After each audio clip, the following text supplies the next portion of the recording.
আজ আর কোনো ষড়যন্ত্র, কারোর সুইসাইড করা, মন খারাপ না, এইসবের গল্প বলতে আসেনি।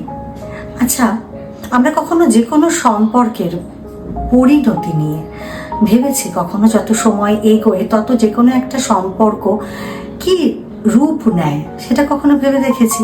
সম্পর্কটা আগে যেরকম ছিল তেমনই কি আজীবন সেটাই থাকে? যদি আরো স্পেসিফিক্যালি বলি, তাহলে অনেক সময় জীবনের অনেক মোড়ে এসে সম্পর্কের ধরন পাল্টে যায়।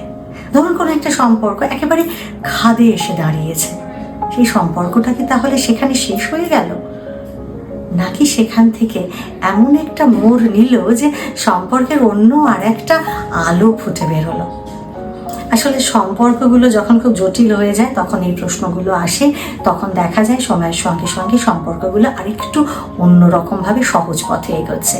এবং এই যে সম্পর্ক নিয়ে ভাবনাগুলো আমাদের মাথায় এসেছে অবশ্যই এই সপ্তাহে যে গল্পটা করতে বসেছি আমরা তারপরেই।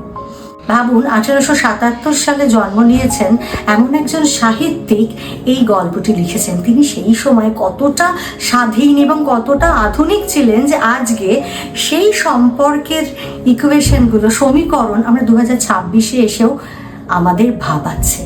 হ্যাঁ, আমি চারুচন্দ্র বন্দ্যোপাধ্যায়ের কথা বলছি। চারুচন্দ্র বন্দ্যোপাধ্যায়ের বন্ধু গল্পটি আগামীকাল 9টার গল্পে আমরা নিয়ে আসি শুধুমাত্র আপনাদের জন্য। আগামীকাল 9টার গল্পে আপনি শুনুন ঠিক রাত্রি 9টায় চারুচন্দ্র বন্দ্যোপাধ্যায়ের গল্প, একটা মিষ্টি সম্পর্কের গল্প, বন্ধু। আর অবশ্যই আমাদের জানান কেমন লাগলো।